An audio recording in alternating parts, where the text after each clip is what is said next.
सुप्रभात। गृहस्थ धर्म एक योग साधना है। यह हमारी आज की आध्यात्मिक चर्चा का विषय है। गृहस्थ धर्म एक योग साधना है। कैसे है देखिए, समझिए।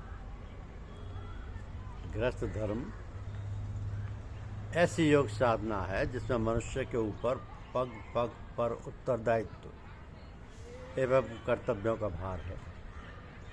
तो यह आश्रम आगे आने वाले कष्ट साध्य जीवन की तैयारी कराता है।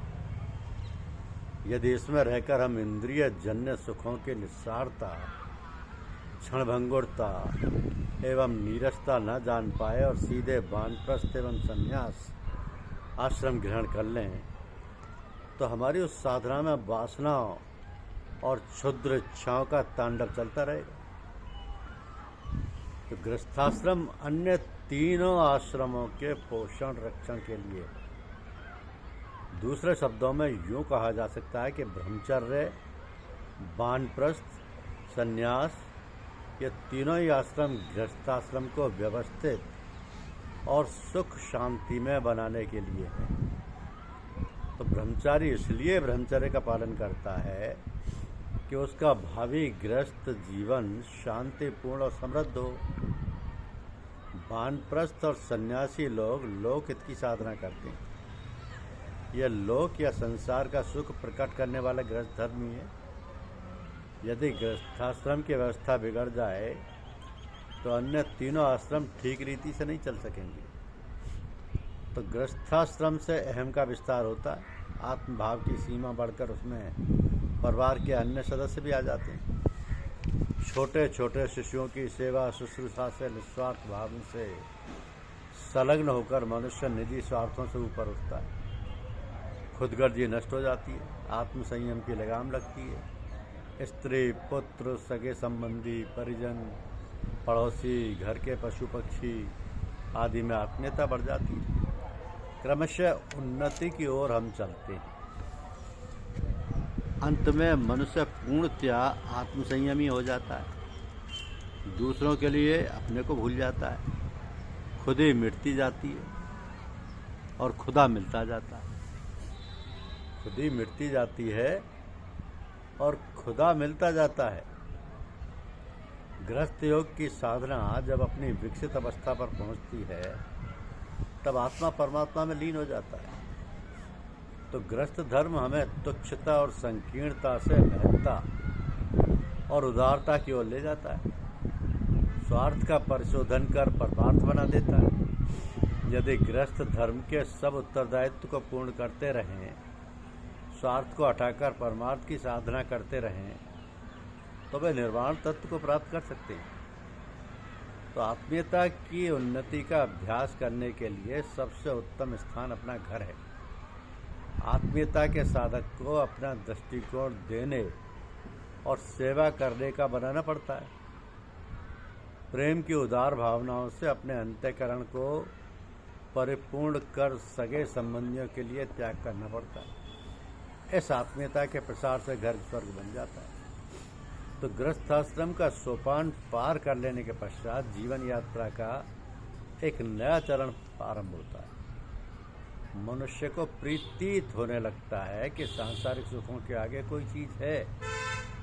काम, क्रोध, लोभ, मोह से भरे हुए जीवन से उसे परितोष नहीं हो पाता। वो धीरे धीरे आत्मा के सुखद प्रदेश में प्रवेश करता है। आत्मा का प्रदेश वह मंगलमय संसार है जहाँ इंद्रियों की लोलुपता के आकर्षण और प्रलोभन नहीं है।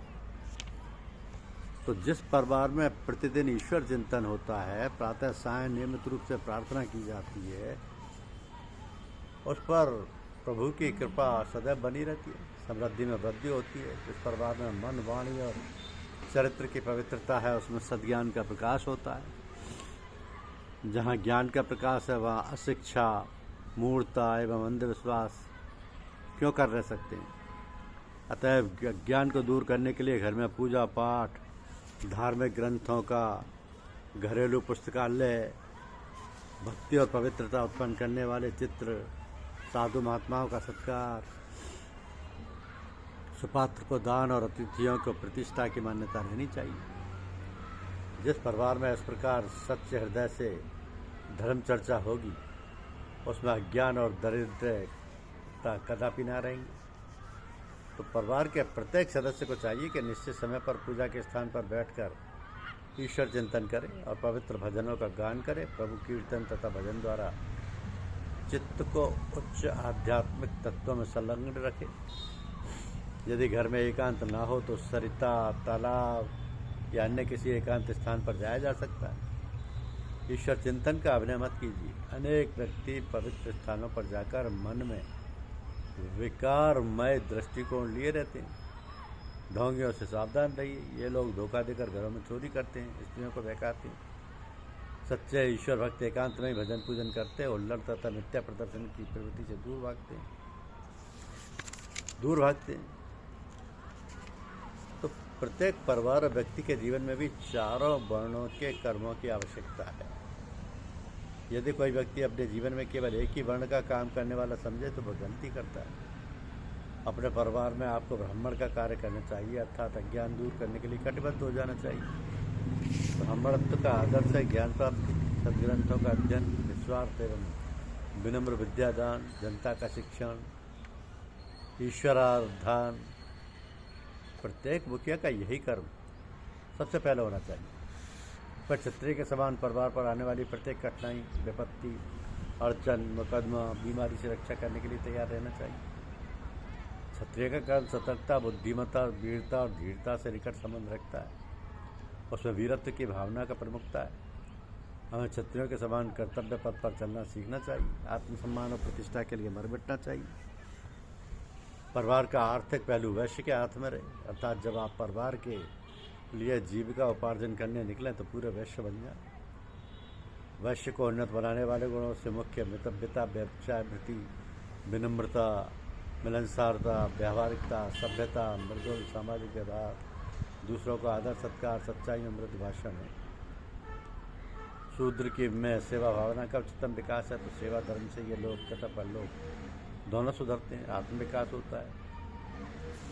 इस तरह परिवार और गृहस्थ धर्म एक योग साधना है जो सभी गृहस्थी को करनी पड़ती है, जिसमें मनुष्य के ऊपर पग पग पर दायित्व का भार है। लेकिन इस साधना से भी परमात्मा की प्राप्ति होती है। धन्यवाद। यूट्यूब चैनल को लाइक और सब्सक्राइब अवश्य कीजिए। शुक्रिया।